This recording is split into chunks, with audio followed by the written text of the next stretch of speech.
Assalamualaikum warahmatullahi wabarakatuh. Tahun baru. Semoga tahun 2022 ni menjanjikan tahun yang lebih baik insyaAllah daripada 2021 ya. Rasa trauma juga dan risau sangat kan what's gonna happen insyaAllah apa what's in the future. Anyway, insyaAllah kita doa yang terbaik. Okay.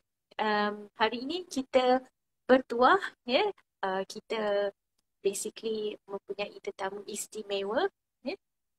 Dr. Wan Syahirah yang kebetulan beliau baru sahaja tamat ya, fellowship ataupun latihan fellow dalam bahagian fertility di Austria. So beliau berada di sana basically dalam uh, 6 bulan ya, di negeri orang seorang-seorang ya. So kat sana, so basically kita nak tanyalah dia, kita nak share dengan dia macam mana kat sana. So kita just tunggu beliau join kita, sudah hantar invite. Okay.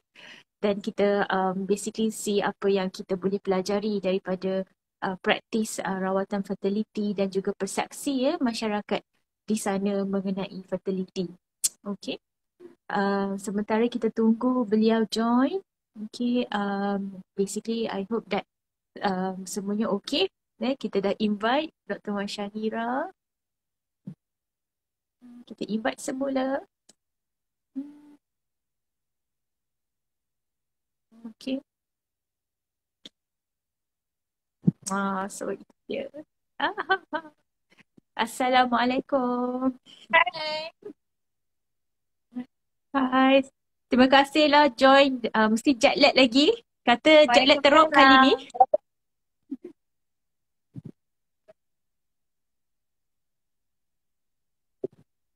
Terputus-putus. Ya ke? Okay, Okay. dengar. Dengar. Jet lag lagi ke? Adalah sikit-sikit lagi. But getting better. Okay. Yelah. It will take some time kan. Kat sana, pergi sana cepat je saya rasanya. Bila kat sini, bila balik Malaysia ni, kalau jet lag tu macam lama sangat nak get better. Betul, nak adjust kat sini yang lambat. Sana senang je. Dan saya sedar je kan. Okay, so tanpa melengahkan masa, terima kasih banyak-banyak Syairah dapat join kita malam ni. Kita first sesi untuk 2022.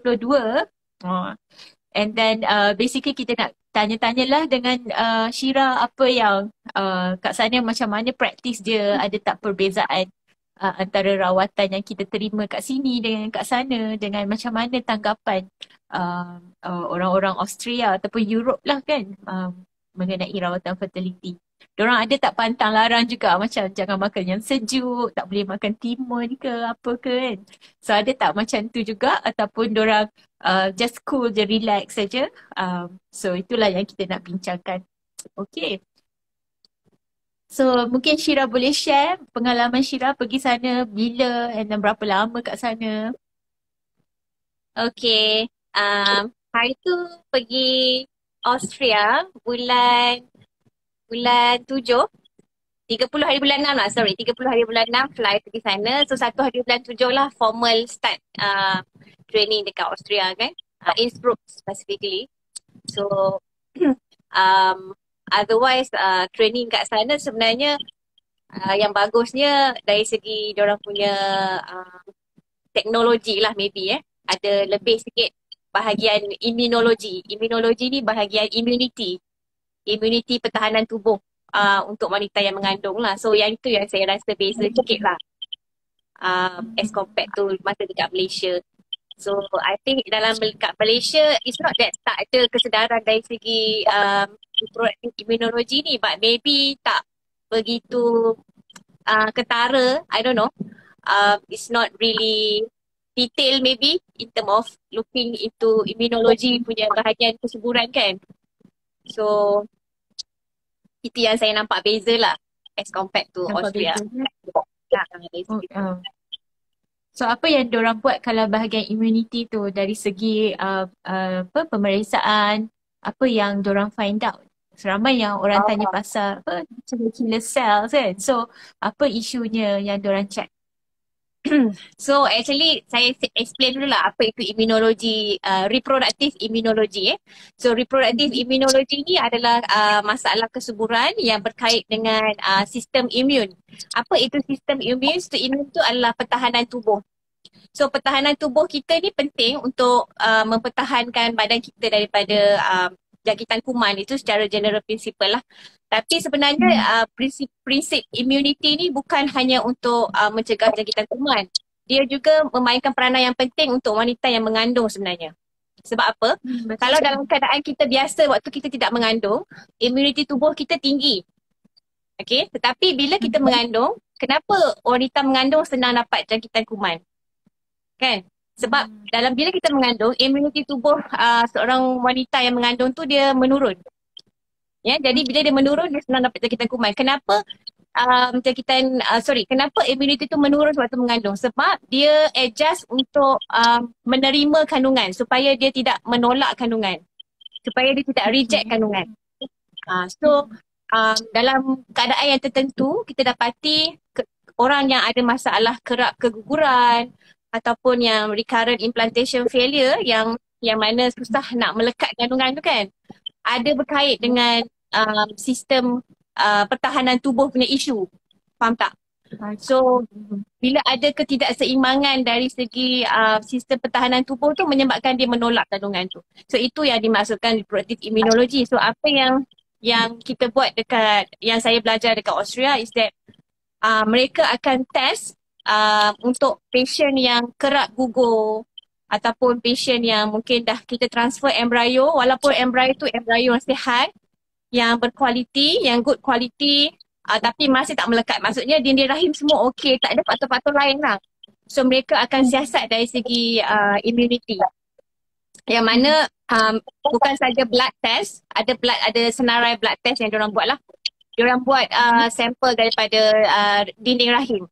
Yang mana diorang test specifically untuk certain immunity punya test.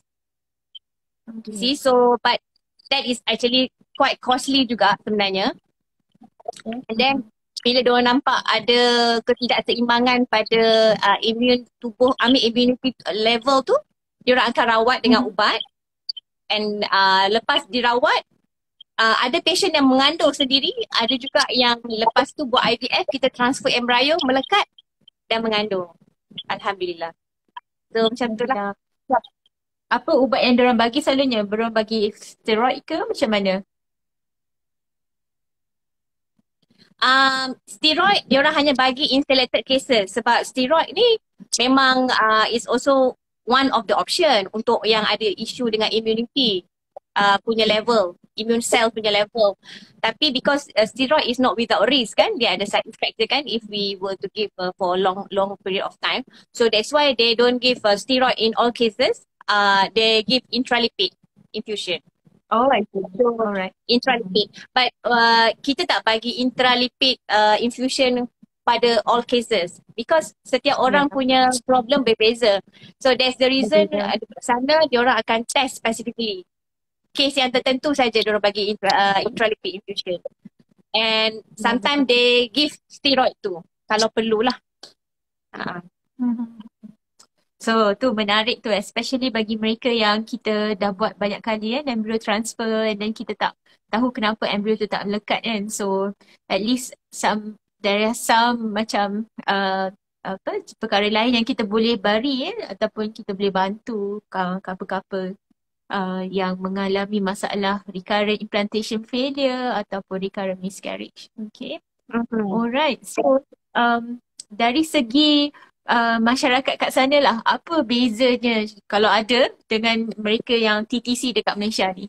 Adakah mereka lebih berusia ataupun adakah sama saja lebih kurang dengan masyarakat Malaysia? Okay, dari macam mana keadaan PPG korang?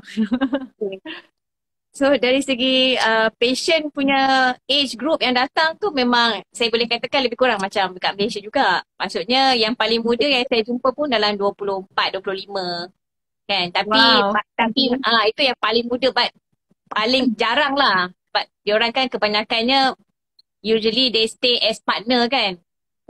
Yes. So kalau yang datang as married couple tu maybe mostly dah approaching 30 and then paling tua pun just before 50 lah, 40 something macam tu. So almost similar like Malaysia juga saya rasa. Cuma Malaysia mungkin lebih banyak yang muda kot. Kan? Ya, sebab kita tend to have yeah. And then I think they have better in term of they are better in term of awareness. Maybe they always come early, you know, like macam mungkin lah lepas 1 year tak pregnant, diorang datang.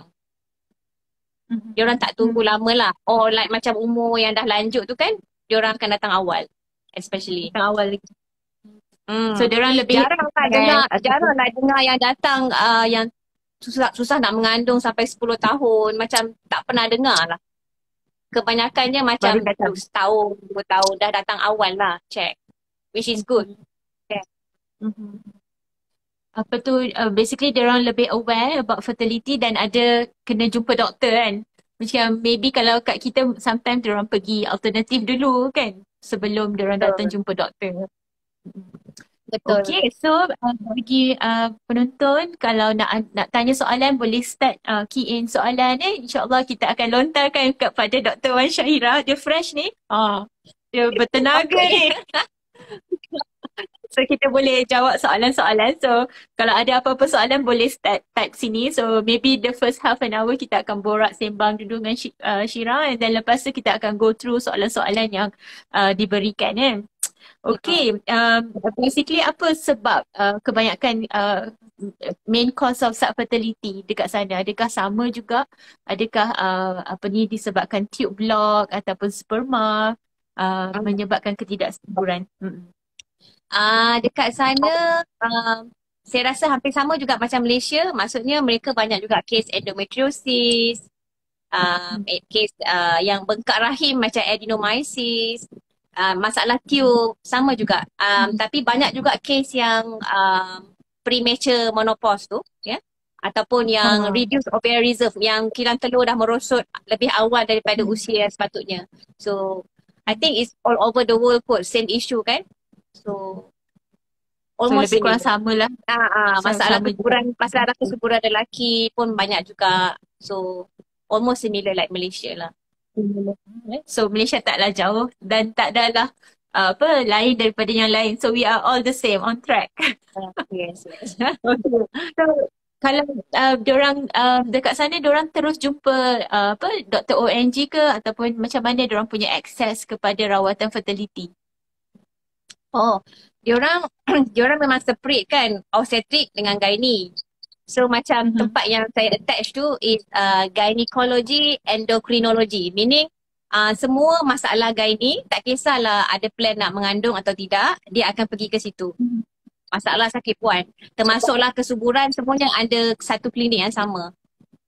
So sama ada masalah yang remaja wanita ke ada problem kan, remaja perempuan ke remaja perempuan yang ada masalah haid ke, semuanya di klinik yang sama, termasuk kesuburan, menopause, semuanya sama. Dekat tempat yang sama lah. Tempat yang sama. Dia bukan IVF semata-mata, dia campur kita panggil gynae punya klinik lah. Wanita. Okay.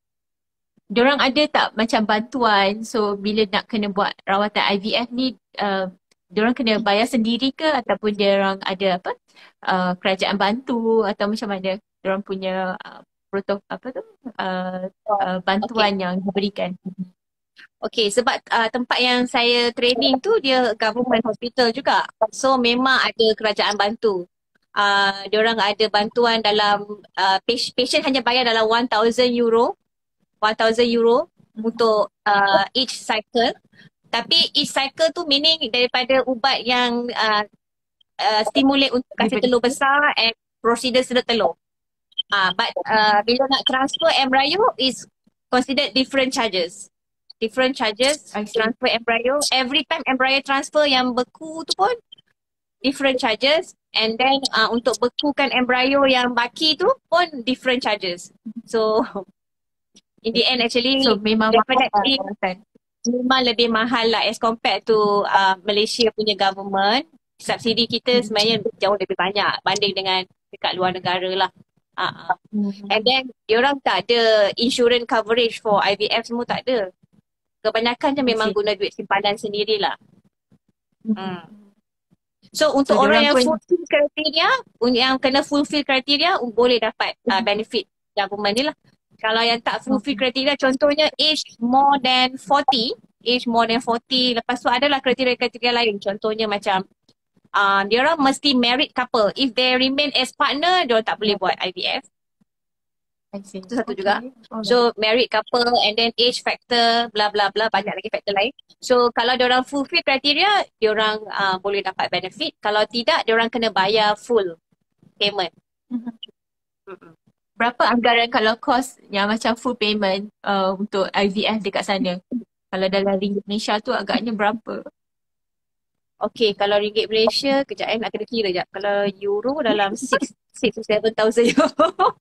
6 to 7,000 euro maksudnya kali 5 lah. 30 ke 35 ribu ringgit Malaysia. Mahal kan? So, diorang buat genetik ke tak ataupun diorang just basic IVF sahaja? Macam mana tak dengar? Sorry Kak, terputus. Diorang buat genetic test tak ataupun diorang just buat just basic IVF sahaja? Dia ada buat PGTA. Okay. PGTA yang untuk yang usia lanjut, umur yang 35 ke atas kan. Diorang buat PGTA tapi diorang tak buat as a routine. Sebab bila buat test tu pun ada additional cost. So kita akan bincang dengan pesakit lah. Kalau pesakit nak teruskan buat, diorang kena bayar. Then diorang buat lah. And then satu lagi diorang buat another test for kalau yang ada keturunan masalah genetik ke kan yang tertentu, diorang buat yang PGTM tu, diorang buat pun patient kena bayar lah additional cost. Wow, so memang mahal rawatan fertility ni. Dan stressful juga kan. Macam mana pula dari segi ubat diorang pakai sama tak dengan kita? Banyak soalan tanya pasal tu. Ubat sebenarnya dari segi ubat makan semua tu sama. Macam ubat untuk ubat makan yang untuk luteal phase support, yang untuk lepas kita masukkan embryo tu kan, sama. It's just that diorang pakai satu jenis saja. Diorang tak percaya dengan campur-campur jenis ubat ni. So dia pakai apa tu? Dia pakai uterodestin saja. Bias pula ni. Satu jenis saja. Tapi I tidak ditanya oleh siapa-siapa. Okay. So diorang pakai satu jenis sajalah. Per vagina tu saja. So diorang tak percaya dengan yang lain lah. I don't know. Maybe that's their own decision for that.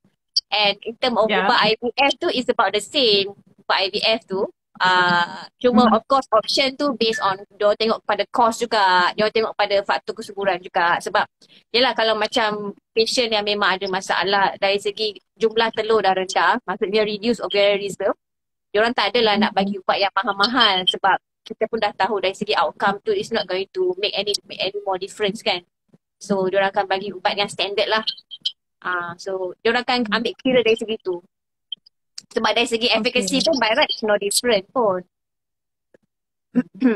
So in terms of and then macam ubat GnRH kan, GnRH kalau dekat Malaysia we give yang injection punya, kat sana diorang ada yang spray, nasal spray. Itulah yang bezanya. Okay, menarik. Alright, so dari segi rawatan sana macam mana percentage? Ni soalan sensitif. Percentage berjaya adakah mereka lebih berjaya kena peratus kejayaan rawatan fertility tu? Diorang letak percentage dalam 40 to 50%. I don't think it's gonna be higher than that lah. Everywhere in the world also kan sama kan. Sebab apa? Dia banyak bergantung kepada faktor-faktor kesuburan tu sendiri kan. So I don't think there will be any centers more than that lah. So it's the standard worldwide punya percentage.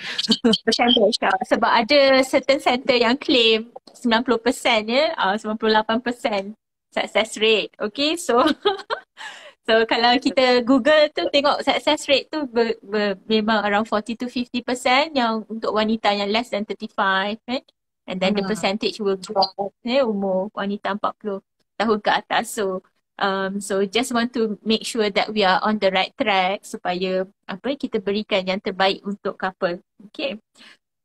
Dari segi ada tak diorang practice anything yang macam mitos, especially macam lepas transfer, do they have to macam admit ke, baring ke, duduk lepas tu macam mana diorang punya, ada MC ke, macam mana diorang punya the do's and don'ts selepas buat rawatan IVF tu? Okay, diorang dari segi pemakanan kalau nak kata pantang-pantang tu tak ada lah. Diorang lagi lah tak percaya benda-benda macam tu kan. I mean, diorang makan macam biasa, well balanced healthy diet. Satu benda yang I puji orang kat sana, diorang banyak makan sayur lah. Banyak makan sayur, buah-buahan, healthy lah, very well balanced diet. Lepas tu healthy lifestyle semua kan. But then kalau nak kata specifically after embryo transfer tu, there's nothing, I mean tak ada pantang lah. No difference in term of sebelum dengan selepas transfer, makan macam biasa, healthy diet. And then in term of MC, sama macam kita juga, kita bagi for few days rest. Diorang tak ada specific how many days, but diorang bila bab cuti sakit ni, semuanya kena refer kepada diorang punya personal general practitioner. I see, diorang punya GP lah. Doktor kesuburan IVF, diorang punya GP. Doktor kesuburan IVF tak bagi MC. Walaupun doktor kesuburan tu yang buat operation ke, yang transfer embryo ke, yang buat sedut telur ke, kita tidak boleh bagi MC. So diorang kena jumpa dengan diorang punya personal doktor, general practitioner diorang untuk dapatkan MC. And most of the time around few days lah. Okay. Sebab kalau kat sini kita bagi MC sampai 2 minggu, dekat sana do they take that 2 weeks off juga masa 2 weeks wait tu? Tidak. Yang saya dengar tak silap paling lama pun seminggu saja. Tak sampai 2 minggu pun. And then diorang practice yang baring, jangan bergerak. So those are the things yang very sensitive kan lepas embryo transfer. Adakah diorang macam biasa saja bergerak macam aktiviti yang biasa, ataupun adakah diorang akan macam ambil extra precaution lepas embryo transfer tu? Tak ada extra precaution sebab lepas embryo transfer tu paling-paling pun rest dalam half an hour. Lepas tu patient berjalan macam biasa, tak ada pun kita advise untuk bed rest ke whatsoever. Because proses implantasi pelekatan embryo ni dia tidak berkait dengan graviti sebenarnya. Tapi of course in term of advice, we can tell patient the most crucial part is within 48 hours tu kan. Lepas kita dah masuk ke embryo tu kan. But it doesn't mean that patient tak boleh bergerak langsung because it's not related to gravity. Proses implantasi ni is a complex proses yang kita tak nampak. And kalau you baring macam mana pun, kalau dia memang tak boleh melekat, dia still tak boleh melekat. So there's no evidence that bed rest tu is gonna improve your implantation. Tapi maybe psychologically we feel, like macam safer. I understand. I do understand that, like macam kita rasa anxious, risau, betul tak? Siapa tak risau kan? Ya. Yeah. Betul. Sometimes benda-benda macam ni tak boleh nak proven scientifically. Betul tak kan? It's about psychology also. We have to play with the psychology of the patient. Yeah, betul. So that's when banyak ramai yang orang tanya ada tak pemakanan, ada tak apa-apa yang diorang boleh buat untuk naikkan chance untuk mengandung, untuk success rate. So generally dekat sana ada tak diorang ada specific the do's and don'ts, ataupun dia just like life goes on as usual? Life goes on like usual. Diorang tak ada macam kata tak boleh makan nanas ke, tak boleh makan any food, certain food whatsoever ke. Diorang makan macam biasa saja. But maybe pineapple pun tak popular kat sana ke. I don't know. Sebab kat sana dia orang banyak makan berries. Ha, Oh, okay. kat sana Ingat kan banyak makanan diorang. berries. So, Makanan dia do orang. they start from, do they start Apa from dia? makan berries tu ataupun makan macam biasa? Makan macam Berries tu biasa. diorang makan macam biasa. Makan macam biasa berries. Sayuran, salad itu mah favorite food dia orang lah. Okay. Ha, Okay, ada tak pengalaman manis Syira dekat sana ataupun apa-apa yang Syira nak kongsikan dengan TTC kat Malaysia? Ada apa-apa yang kita boleh pelajari daripada diorang ataupun apa-apa yang kita boleh share Okay, sepanjang pengalaman manis sebenarnya banyak. Tak tahu nak share macam mana. Tapi kalau dari segi clinical care, yang patient TTC kat sana, ada satu case tu yang memang kebetulan saya involve sekali lah dalam rawatan tu kan. Rasa happy lah sebab patient tu dia dah 3 kali buat IVF. 3 kali embryo transfer, bukan 3 kali IVF. 2 kali IVF tapi embryo transfer total 3 kali. So, tiga-tiga tak berjaya. Okay, lepas tu kita pun siasat kenapa tak berjaya. Kita siasat, kita buat sampai apa tu, uh, kita buat semualah hormone level, kita buat genetik lah whatsoever. And then embryo dia pun memang buat PGTA semua whatsoever. Nak make sure dia memang normal embryo kan. Semuanya okay tapi tak melekat. So akhirnya kita buat immunology test. Macam yang saya cakap tadi lah. Maksudnya kita ambil sampel daripada cecair dekat rahim dia. Sampel cecair dekat rahim and then sampel daripada dinding rahim dia juga. And masa tu kita buat operation juga. Kita make sure tak ada polip ke, tak ada ketumbuhan ke dalam rahim dia, semua okey, bentuk pun normal apa semua. So sekali kita tengok rupanya ada ketidakseimbangan pada paras immune cell dia. Yeah. Oh, okay. So lepas tu kita rawat dengan intralipid. So Okay. dan alhamdulillah lepas tu kita proceed dengan transfer embryo dan dia pregnant twin.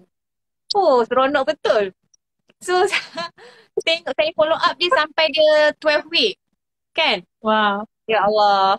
Siapa tak happy kan? Dapat twin pula tu kan? Sebab sebelum tu kita transfer tak melekat. Apa dia? Letak 2 ke letak 1? Tapi Letak yang tu satu embryo. yang itu letak 2.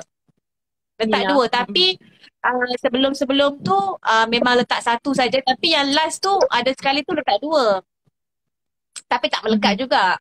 Tapi lepas kita kaji tu kita dapati memang ada kelainan pada paras immune cell dia tu dekat dia punya dinding rahim dia.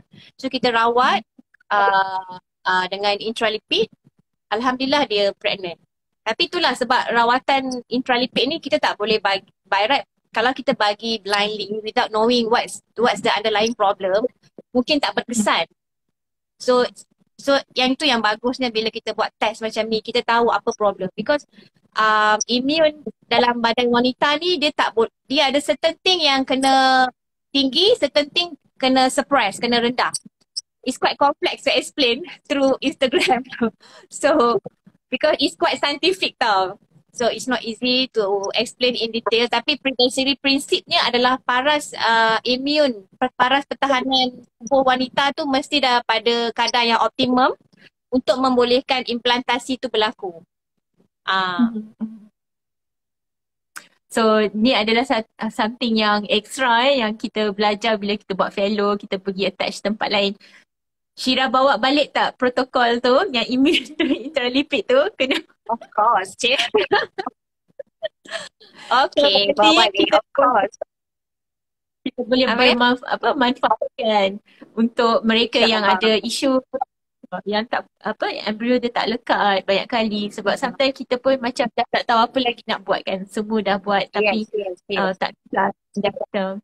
Sebab isunya ialah telur tu ada, sperm tu ada, embryo menjadi tapi dia tak lekat. So that's when hampa lah kan. So sebenarnya masalah kesuburan wanita ni banyak tau berkait dengan immune punya isu. Macam endometriosis pun kajian-kajian yang terbaru kan banyak mengaitkan dengan immune. Bukan purely hormone issue, estrogen stimulation punya isu untuk yang endometriosis. Dia berkait juga dengan isu pertahanan tubuh. Kita panggil immune punya issues lah. So it's a very complex disease macam endometriosis ni kan.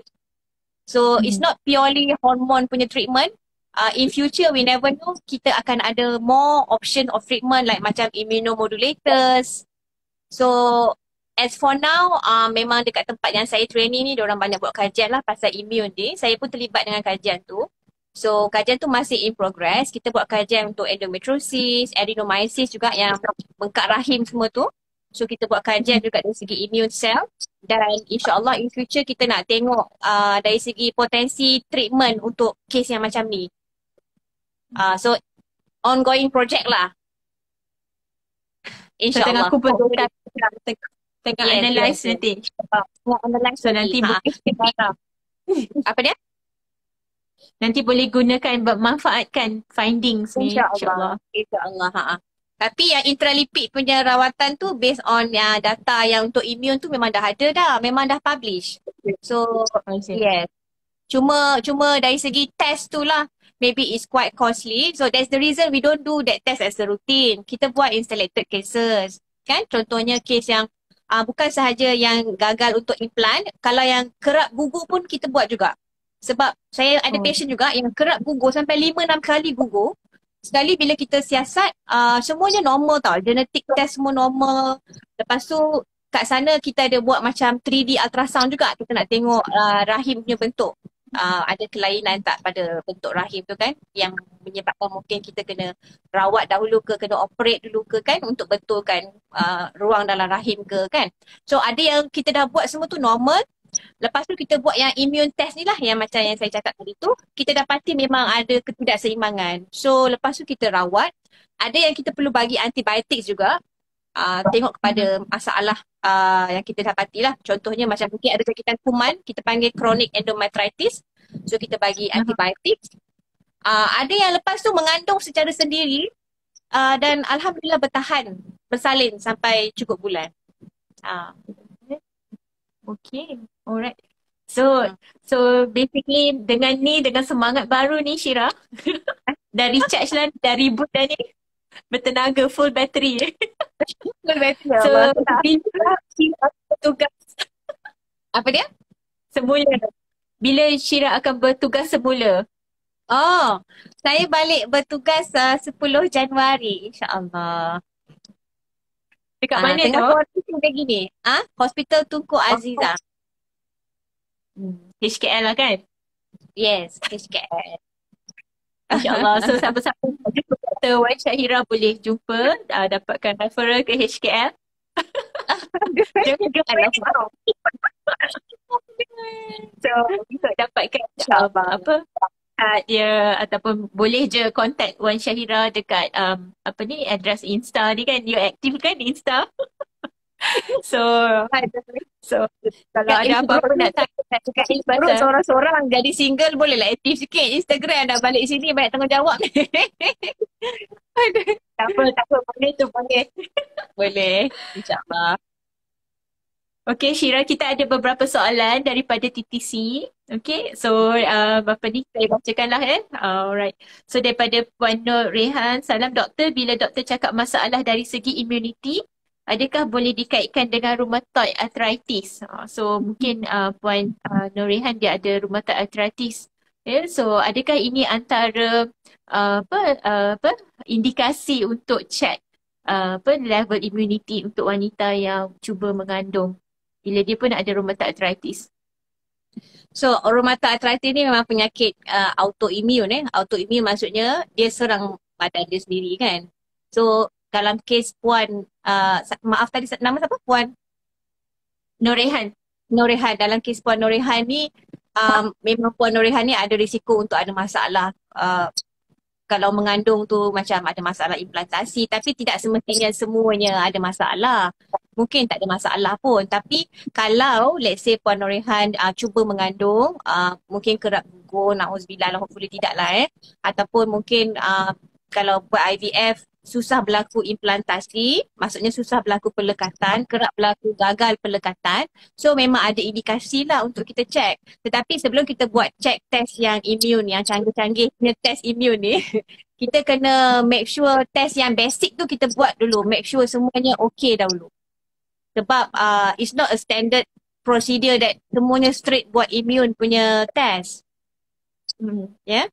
So masa kena lalui dulu ujian saringan, buat rawatan. Yes. You may not need Yes. lah. Maksudnya tak perlu buat untuk dia. Okay. Kita tak semestinya buat as a routine. Kita tengok case jugalah. Maksudnya kita investigate yang common dahulu. Always think of common problem first before we go for immune. Tapi immune memang ada contribute jugalah untuk case yang kerap gugur ni. Okay. So daripada SN Hanis, Dok dekat Malaysia akan buat prosedur tu juga ke kalau tak berjaya IVF? So kalau tak melekat embrio tu, adakah kita akan beri intralipid dekat center bagi mereka yang memerlukan? Okay, intralipid ni dia melibatkan kos ya. Kalau dalam fasiliti private tu saya rasa memang banyak lah mungkin yang buat Tapi saya tak pasti adakah dalam setting di private mereka test tak secara spesifik immune punya problem ni. Ya.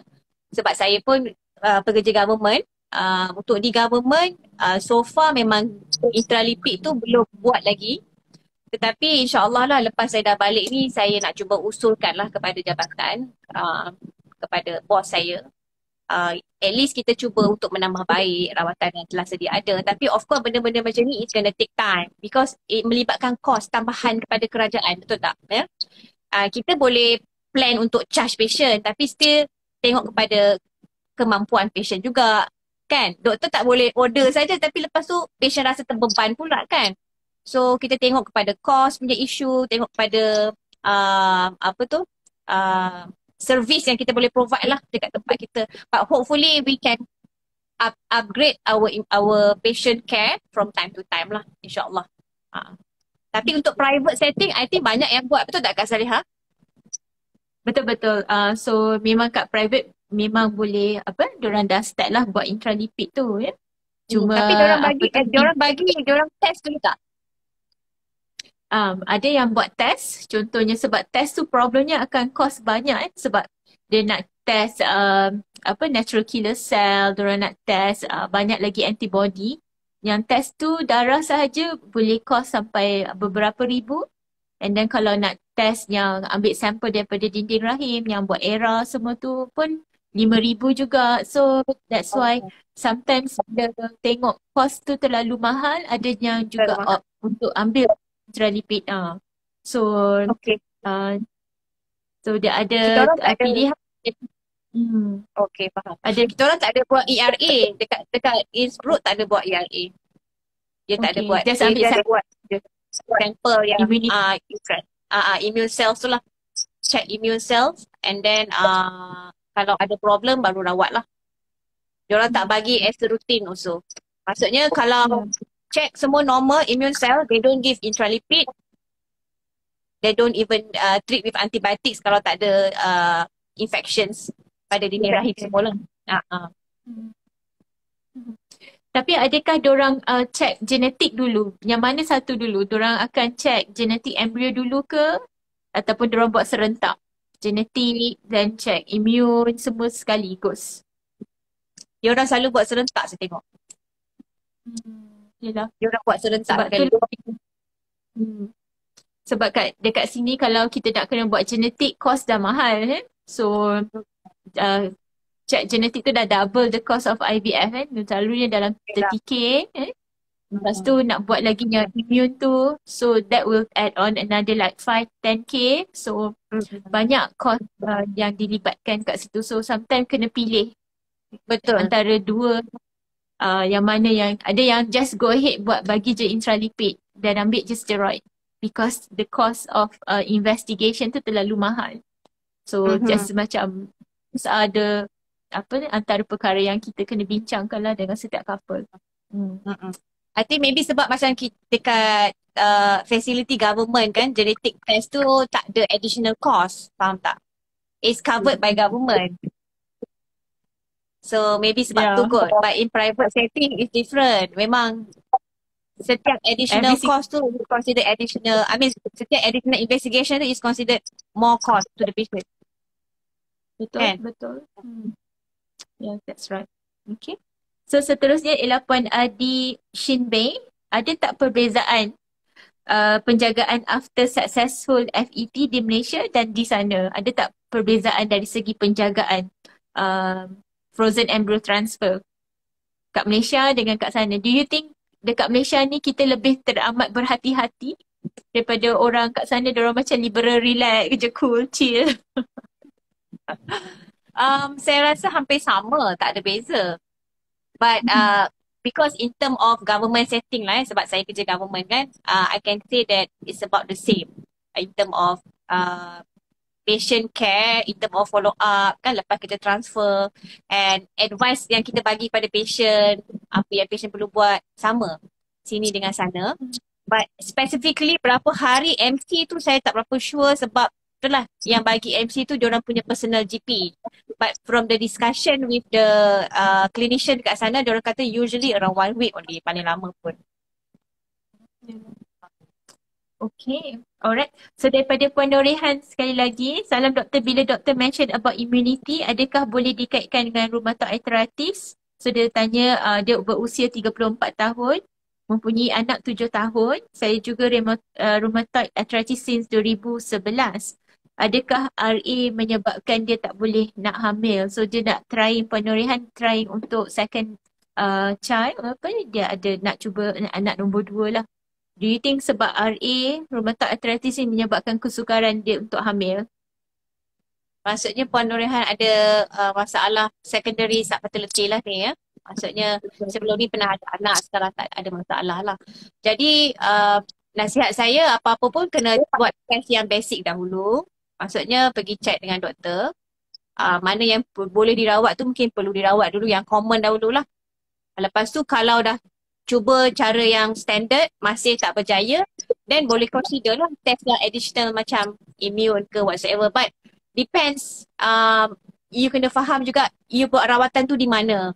Sebab bukan semua center provide the same facility untuk buat test immune ni. Satu berkait dengan cost kan, yang itu yang utama lah, cost issue lah. Macam dekat government so far, dekat Hospital Kuala Lumpur sebelum ni kita tak pernah buat lagi as a routine test yang check immune ni. Cuma lepas ni saya nak cuba usulkan lah. Hopefully kita boleh start buat dekat HKL jugalah. I mean Hospital Tunku Azizah, sorry. InsyaAllah. InsyaAllah. So seterusnya adalah Puan Syarul Yuzi. Salam doktor, maaf saya mencerah. Lari tajuk sikit. Jika berkahwin dengan wanita yang telah berusia dalam 40 tahun, bolehkah dia mengandung atau tidak boleh? So basically dia ada plan nak berumah tangga dengan wanita umur 40 tahun. Boleh mengandung tak? Ataupun tak boleh? Kak Salihah jawab lah.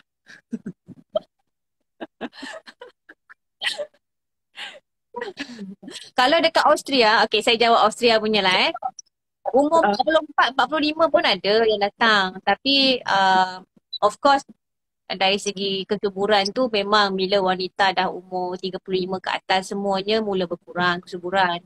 Tapi saya tak kata confirm tak boleh mengandung Sebab ada yang bawah 35 pun ada yang susah mengandung juga.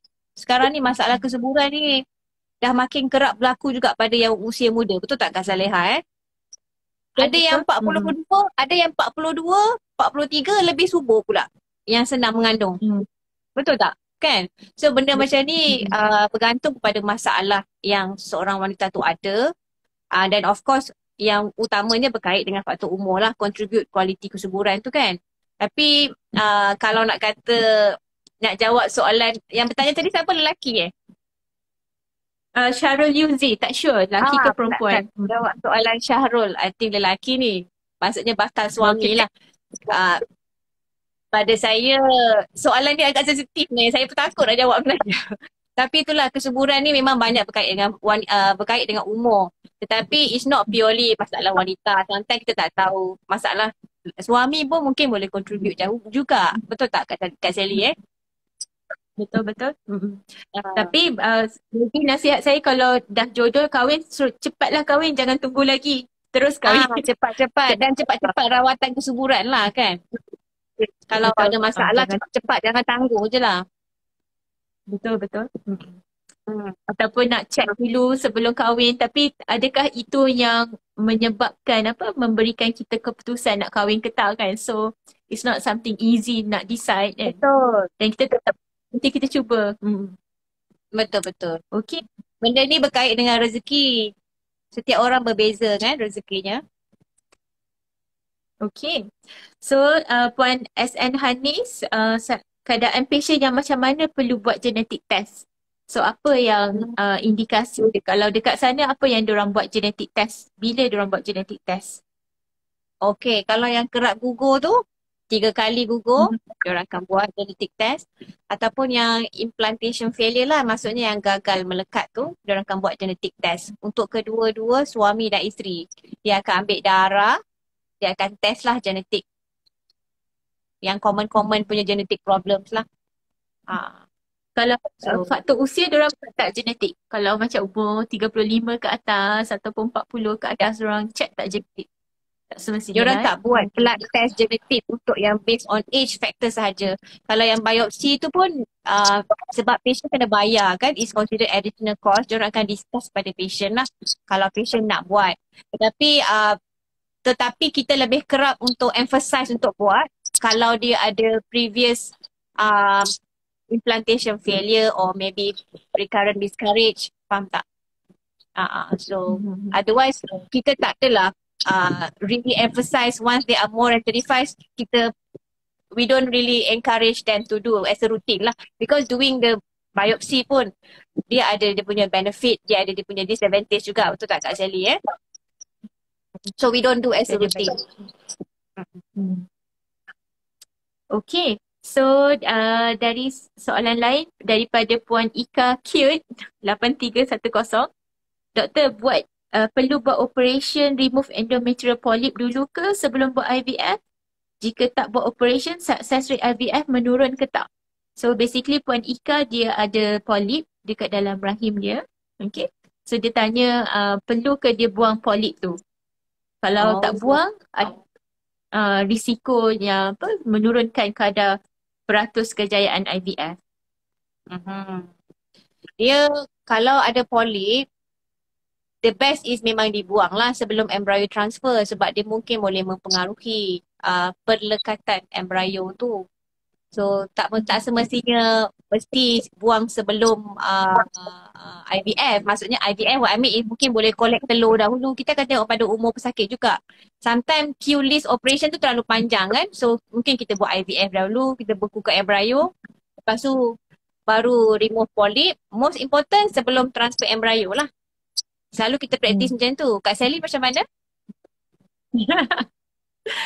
Ya, betul tu. So selalunya kita keluar kalau kadang-kadang kalau kita dah nampak awal, kita buang polyp dulu. Tapi kadang-kadang bila kita rangsang, kita tengok dinding rahim menebal, baru nampak polyp dengan lebih jelas. So sometimes kalau macam tu kita bekukan embrio dan baru buat polyp. So memang kita galakkan untuk kalau ada polyp tu kita buang je lah polyp, sebab kita tak nak letak embrio and then ambil risiko kan tak melekat. Sayang kan, so embrio tu amat berharga. So try to optimize lah. So dekat sana banyak juga buat hysteroscopy, buat polyp semua. Dekat banyak. Austria pun common lah. Ada juga buat. So ni polyp ni satu perkara yang biasa kita nampak lah kita buat. So insyaAllah dia pendek saja prosedur dia, minor procedure lah. Dia procedure insyaAllah okay. Alright. Betul. So seterusnya ialah Puan Pretty Cake Negeri Sembilan. How to prevent recurrent miscarriage? Apa dia? Macam mana nak prevent recurrent miscarriage? Oh, nak prevent recurrent miscarriage. Okay. Sebenarnya recurrent miscarriage ni nak prevent tu very difficult question sebab kita tak boleh prevent sometimes because it can just happen to any one of us. Sometimes kita tak tahu kita ni akan dapat masalah ni sampai kita sendiri dah go through it. Betul tak Kak Sally Sebab dia banyak penyebab recurrent miscarriage ni. So antaranya bukan faktor embryo tu sahaja, faktor rahim tu sendiri. Adakah rahim tu bersedia menerima disebabkan oleh kelainan bentuk rahim ke, ada ketumbuhan ke, ataupun masalah berkait dengan implantation macam immune punya issues ke kan. And then kita kena siasat apa semua tu. Kalau nak kata macam mana nak prevent tu, I can say that maybe kalau kita nak start, kita start dengan diri kita dahulu. Maksudnya maintain healthy lifestyle. So the best is kita optimize our weight before we plan to get pregnant. Sebab kajian ada membuktikan kalau orang yang even yang kerap kegagalan implantasi tu kan, kalau dia menurunkan berat badan dia mungkin boleh menambah baik peluang embryo tu melekat. As compare orang yang kurus dengan orang yang obese. Betul tak Kak Sally? Kan? So itu antara yang kita dalam kawalan kita. Maksudnya kalau berat badan kita berlebihan, kita turunkan berat badan. Ya. So tapi kalau kata macam mana nak prevent untuk masalah berkait dengan embryo, yang tu di luar kawalan kita. Kan sebab masalah berkait dengan embryo ni banyak berkait dengan jenis kedalaman kita, berkait dengan khasnya faktor umur kita kan. Itu di luar kawalan kita jugalah. Betul. Yeah. And then kalau ada kencing manis, yes, kencing manis kena kawal juga. Sebab kalau kencing manis tak kawal pun boleh menyebabkan senang gugur juga. So yang tu antara yang kita boleh lakukan jugalah sebelum kita plan untuk mengandung. Berat badan satu masalah yang berat dekat Malaysia sebab I think macam Syira cakap tadi, kat sana diorang banyak makan sayur, diorang punya makanan agak, itulah makanan diorang dan tak ada makanan yang karbohidrat. Diorang itu main kalau course. makan karbo pun diorang banyak yang low karbo tau. Diorang makan macam quinoa tu. Diorang selalu cari yang substitute karbo tu. Diorang punya health cautious about food semua tu very very good lah. So I can say that saya jarang sangat jumpa patient yang TTC yang obese kat sana. Maybe sebab banyak gunung juga kot, banyak gunung. Exercise lah. Terus ada semua. Tapi macam mana Syirah susah dekat Malaysia ni sebab I think makanan kita sedap sangat dan senang nak dapat. Senang je. Kita tak nak beli pun. Betul. Sebenarnya kan, saya dekat sana pun lama-lama boring juga tak makanan orang tu. Saya kata, ya Allah, tak makanan lain ke? Saya makan sayur je kan. Aduh. Tapi sebenarnya itulah yang menyebabkan orang healthy kan. So macam itulah. So, apa pun, bukanlah saya nak kata semua TTC kena makan sayur saja. Maksudnya, sesekali tu is normal kalau you nak cheat day tu. Tapi the best is kalau ada masalah berat badan tu, you kena kawal and you kena maintain sampai you berjaya mengandung lah. Sebab kalau masa you buat treatment tu berat badan you berlebihan, chance untuk you respond pada treatment pun lower, and then dia boleh affect implantation juga. Macam tu lah. Kan? So itu antara cabaran kita sebab bila kita tengok kita punya obesity rate tu tinggi. So kalau tengok BMI kan memang 30-35 tu common. BMI 30-35. In fact kalau 40 tu kita akan cadangkan buat bariatric surgery. So kadang-kadang couple terkejut jugalah sebab kenapa doktor suruh saya kurus ataupun saya datang nak buat kesuburan tapi sebab dia berkait rapat. So itu yang isunya yang kita kena hadapi. Sometimes kita kena hantar refer dulu buat bariatric surgery dulu. Rather dan buat rawatan kesuburan. Sebab dan ubat tak boleh nak rangsang pun, telur tak naik pun. Sebab terlampau BMI terlampau tinggi. Okay, so I think soalan yang terakhir Syirah untuk malam ni, another perkara yang very sensitive untuk masyarakat kita, rahim terbalik. So ramai yang tanya mengenai rahim terbalik ni, retroverted uterus, betul ke susah nak hamil dan bagaimana nak stabilkan macam mana nak rawat bagi mereka yang mempunyai rahim terbalik. Dekat sana banyak tak wanita yang retroverted uterus? Dekat sini pula. Lupa dah balik Malaysia. Dekat sana. Sorry. Dekat sana rahim terbalik pun ada je. Tapi saya memang perasan tak banyak sangat. Tak tahu kenapa. But actually Okay. Rahim diorang lebih banyak yang straight dan ke depan kot. So, tapi ada je yang terbalik. But rahim terbalik dalam istilah perubatan kita panggil retroverted uterus ni actually boleh jadi normal sebab dalam 1/3 wanita memang kedudukan dia secara azalinya rahim dia memang ke belakang. Tapi tak semestinya rahim ke belakang tu semuanya tak normal So, kalau yang normal ni barat sama saja potensi dia mengandung macam yang rahim straight dengan rahim ke depan. Tapi kalau you ada masalah endometriosis, maksudnya yang radang peranakan tu, and then menyebabkan rahim tu daripada straight ataupun yang depan tu jadi ke belakang, yang tu mungkin boleh mempengaruhi. Tetapi, I mean, potensi you mengandung bukan purely because of rahim punya kedudukan yang ke belakang tadi tu. Dia banyak berkait dengan dari segi embryo quality, telur punya quality, sperma punya quality kan. Betul tak Kak? So banyak Betul. faktor. So betul. So selalu actually cakap kalau rahim orang kita ke belakang pun kita tak perlu tegakkan sebab kalau kita tegak pun tidak menjamin you punya peratus kejayaan meningkat. Ya, dalam keadaan endometriosis. ya, Dan itu tu yang antara saya itu antara ya, mitos lah sebenarnya tidak perlu diluruskan. Betul tak Kak Saleha? betul. So, bila kita cerita rahim retroverted, ramai yang risau kata rahim saya terbalik doktor, so saya kena betulkan rahim, nak urut macam mana nak posisi macam mana. So antara yang banyak TTC tanya, kalau rahim retroverted macam mana posisi nak bersama tu, ada tak spesifik perkara yang perlu dilakukan untuk pastikan sperma tu boleh berenang rentas So selalu kita reassured lah couple, tapi yelah kadang-kadang mitos tu lebih kuat. So pergi berurut dulu semua tu kan. So itu isunya dengan kita ada banyak mitos ataupun tanggapan yang kita dah letak dah susah untuk kita nak undo that. Kata ni tak ada apa-apa isu, tak ada masalah. Sebab sperma tu boleh je berenang kan. Kalau nak ke belakang ke depan dia boleh je. Okay, Betul. so suppose kita dah sampai di akhirnya. So Dr. Shira pun dia dah jet lag dah. So kat sana pun Apa dia? kalau kat Austria pukul berapa sekarang ni? Okay. Ke Kalau siang? kat Austria, kalau kat Austria sekarang ni pukul 3 petang. 3 petang. Okay. So ada tak apa-apa last 7 jam. kata-kata 7 jam beza. ke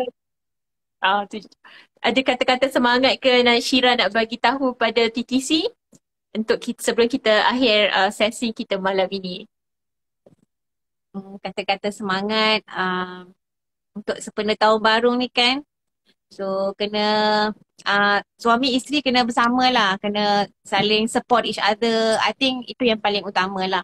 Sebab kekuatan seorang isteri tu kalau suami pun support dia, insyaAllah kita akan lagi kuat. Betul tak Sebagai seorang isteri yang itu yang paling utama lah pada saya.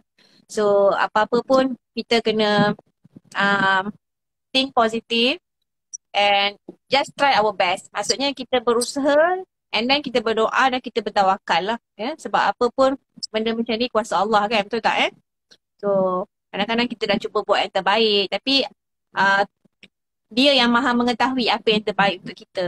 So jangan putus asa, kita selalu teruskan berusaha, cuba yang terbaik dan jangan menangguhkan rawatan kesuburan lah.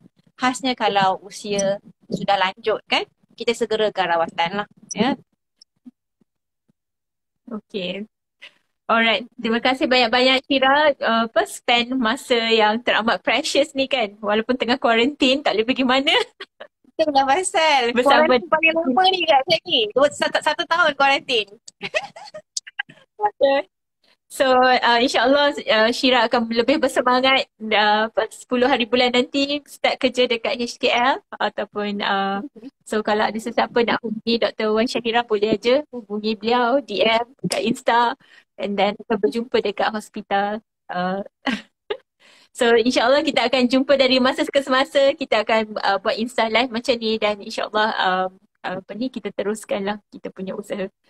Okay, sekian saja. Wabillahi taufiq wa hidayah. Wassalamualaikum warahmatullahi wabarakatuh. Bye. Assalamualaikum. Thank you. Happy New Year. Happy New Year.